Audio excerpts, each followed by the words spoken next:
Everyone and welcome to the 5 Paisa IPO series. इस video में हम बात करेंगे आजाद इंजीनियरिंग के आईपीओ के बारे में।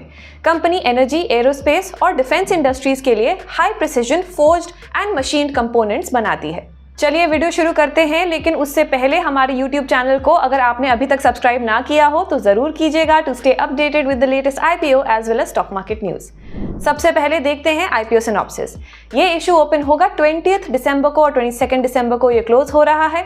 इशू की टोटल वर्थ है 740 करोड़ रुपीज। इसमें फ्रेश इशू है 240 करोड़ का और एक ओएफएस भी है 500 करोड़ रुपीज का। प्राइस बैंड सेट हुआ है फ्रॉम ₹499 to 524 पर शेयर। लॉट साइज है 28 शेयर्स पर लॉट। शेयर्स अलॉट होंगे 26 दिसंबर को और आईपीओ लिस्टिंग डेट है 28 दिसंबर की।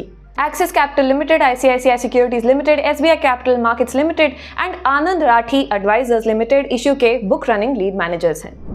इशू के ऑब्जेक्टिव्स हैं वर्किंग कैपिटल रिक्वायरमेंट्स, डेट की payment and general corporate purposes.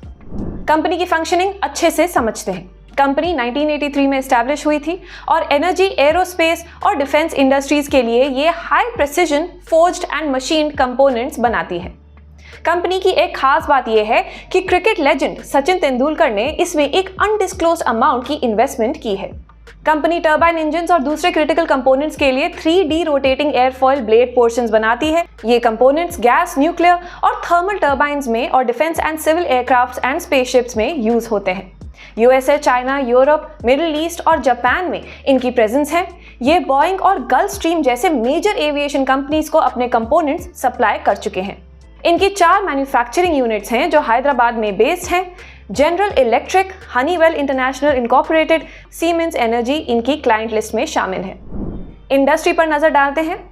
Power generation में यूज होने वाली टर्बाइन्स के कंपोनेंट्स की ग्लोबल मार्केट वैल्यू 2022 में ₹27,167 करोड़ थी और ये एक्सपेक्टेड है कि 2027 तक 27,054 करोड़ हो जाएगी। वहीं सेम इंडस्ट्री में टर्बाइन ब्लेड्स की मार्केट वैल्यू थी ₹10,749 करोड़ और ये एक्सपेक्टेड है कि 2027 तक ये 9,599 करोड़ हो जाएगी। गैस टर्बाइन ब्लेड्स की मार्केट की वैल्यू ग्लोबली 4,862 करोड़ रुपीस थी in 2022 and will reach 5,094 crore by 2027। India engineering products की एक मेजर एक्सपोर्टर है। इंजीनियरिंग प्रोडक्ट्स 23% कंट्रीब्यूट करते हैं of total merchandise exports from India. इस सेगमेंट में एक्सपोर्ट 6.3% के CAGR से बढ़ेंगे बिटवीन FY18 to FY23। नजर डालते हैं फाइनेंशियल्स पर। The revenue from operations was reported at 251.67 crore rupees for FY23 against 194.46 crore rupees in FY22 and 122.72 crore rupees in FY21, up by 29.42% in 1 year and 105.08% in 2 years. EBITDA amounted to 72.27 crore rupees for FY23 against 62.26 crore rupees in FY22 and 28.15 crore rupees in FY21.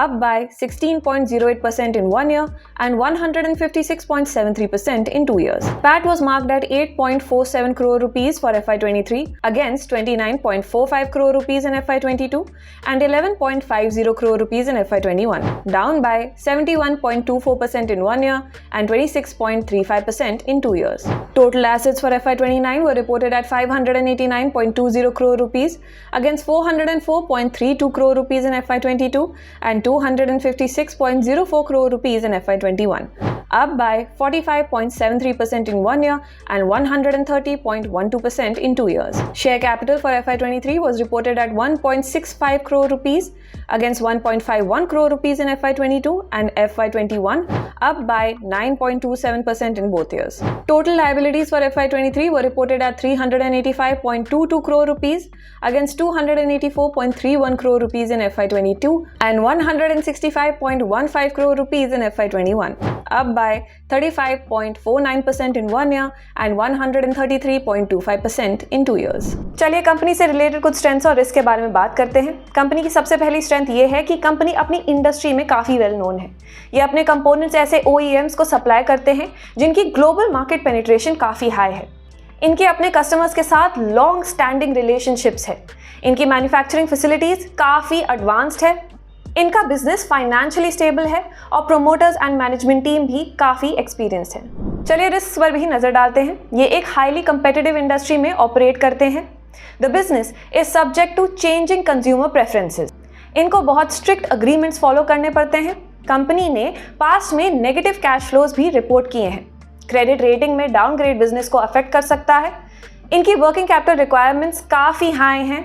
And lastly, the company depends on its brand recognition and thus any negative publicity could impact the business. Thank you so much for watching this video. अगर आपको ये video पसंद आया तो please अपने friends और family के साथ ज़रूर शेयर कीजिएगा।